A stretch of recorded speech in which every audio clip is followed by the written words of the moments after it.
There are two additions to MLB The Show this year, Standard or Digital Deluxe. We're going to discuss Digital Deluxe first and whether or not it has value. It starts off at $99.99 plus sales tax. Includes 4 days early access. What does that mean? That means that tomorrow, Thursday night, which is also the reason why I'm starting with this edition first, you will be able to play the full game of MLB The Show. That means Road to the Show, Franchise, March to October, Diamond Quest, Diamond Dynasty, whatever you can think of. In addition to that, double daily rewards. What are double daily rewards, you might ask? Well, whenever you enter into MLB The Show, it will display a login streak. And based on your streak, you will obtain rewards. And I believe that at a certain threshold, you receive a pack or maybe an additional reward. I'm not 100% sure because it's been so long since I've achieved that streak.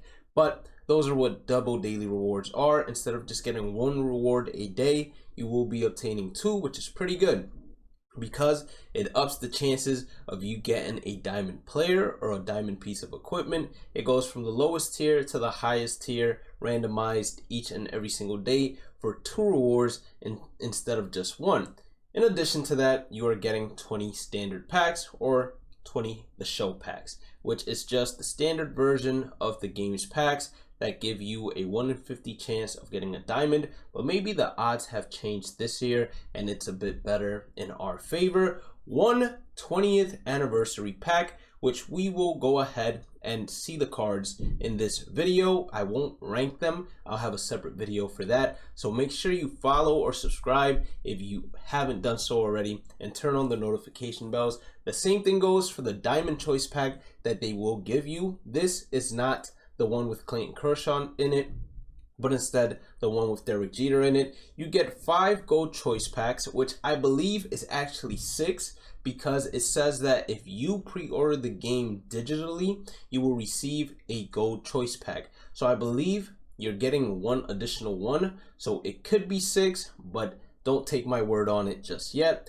20,000 stubs, which is huge. Why? With 20,000 stubs, you can probably knock out on early access some of the teams that don't have diamonds for relatively cheap, and then you're able to go and complete their team affinities and get yourself a diamond version of whichever team's card. One equipment pack.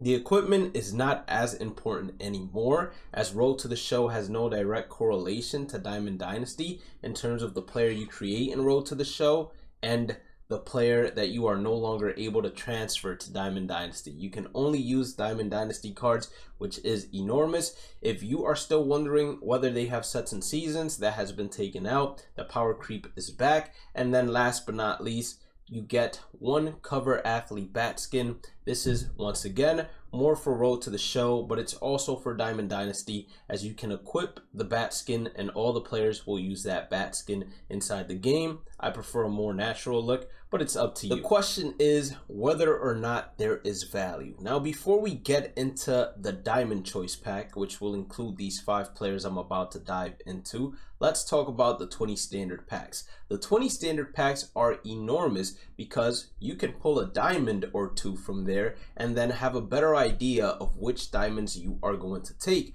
from this choice pack, and it's going to help out in terms of roster collections. And in general, if you don't want to collect any player, it's going to help you make an additional X amount of stubs compared to the just 20,000 stubs you would get if you decided not to open up the packs till much later on. It's going to help you build a better starter team in general. That's what I'm trying to say. Billy Wagner is going to be the first option inside the Diamond Choice Pack. This is not in order. This is just the players available in it. He has a 4-seam fastball, a changeup, a curveball, and a slider. I do not believe he has outlier, but I am not 100% certain. I looked at the stream and wasn't able to tell. So without outlier, this card is not as good as it seems, and there are going to be certain team affinity left-handed relievers such as John Franco from the Mets that are going to be much better than Billy Wagner. 79 hit per 9 is not great, but 112 pitching clutch is great. Nolan Ryan is also available inside this pack. He has a 4-seam, 12-6 circle change, and a sinker. He has 94 hit per 9 and 78 pitching clutch. Why do I keep bringing up pitching clutch and hit per 9? Hit per 9 is how big the middle PCI is without runners in scoring position, and then pitching clutch is how big it is with runners in scoring position. So the higher those attributes are, the more the PCI gets reduced for your opponent. Nolan Ryan, the pitch mix isn't great, and I believe he doesn't have outlier either. Derek Jeter, on the other hand, has great contact, good power versus left, and then his clutch is a 93, which helps out whenever he has runners in scoring position versus right-handers, but in a way, it almost penalizes you versus left-handers, as he would have much less contact than without having runners in scoring position. His fielding, although you can't see it, is 65 fielding, 63 reaction, which means he will have bronze fielding and reaction animations. And once you get him to parallel 5, the fielding animations can go silver, but he will never have silver reaction animation. Sammy Sosa is the 4th one. Now, Sammy Sosa has great power versus righties, great contact and power versus lefties. 75 clutch is going to help you out in terms of contact versus righties, but it's going to hurt you contact versus lefties.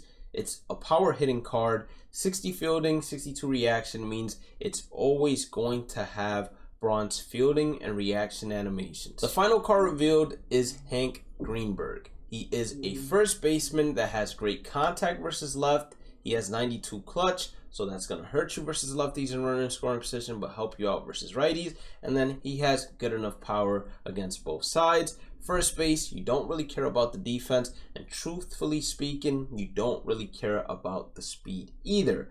The one thing I will say is, in terms of a diamond choice pack, you never want to waste it on a first base. The 20th anniversary pack, which is another choice pack that you get for ordering the game early access, is going to include Joe Mauer, great contact versus right, good power versus right, contact versus left, and power versus left leave a lot to be desired, but his clutch being an 88 helps you out versus lefties, hurts you versus righties. Defense on a catcher is a lot more important than it has been in previous years, and Joe Mauer has good defense for a catcher. Vladimir Guerrero Sr. is also there.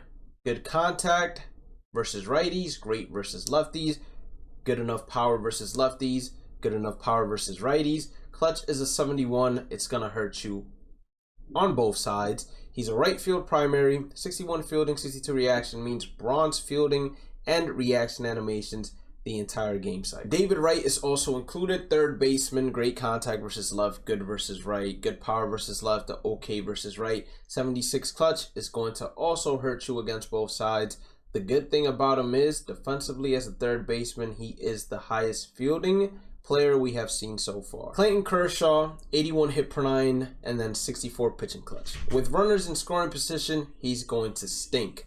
His arsenal is a 4-seam slider, 12-6 circle change, and a sinker. Obviously, he has no outlier whatsoever. Last but not least, released today was Ted Williams. He is going to be the final card inside of that pack. He has great contact versus right and left, both being above 97. His clutch is a 92, so it hurts you against both sides, but it's still good enough, especially in the early stages of the game, to not be something you're worried about. Power versus right being an 81 is amazing for a card with that much contact. Power versus left being a 47 hurts you, just similar to Joe Mauer. Now, the biggest difference is, besides him being a way better hitter than Joe Mauer, is his fielding is a 61, reaction is a 60. So therefore, having him out there in left field is going to be bronze reaction and fielding animations for the entire cycle. So if you are a Diamond Dynasty player, this digital deluxe edition is the best bang for your buck. You're able to get a 4 days head start in terms of ranked, battle royale, whatever your heart desires,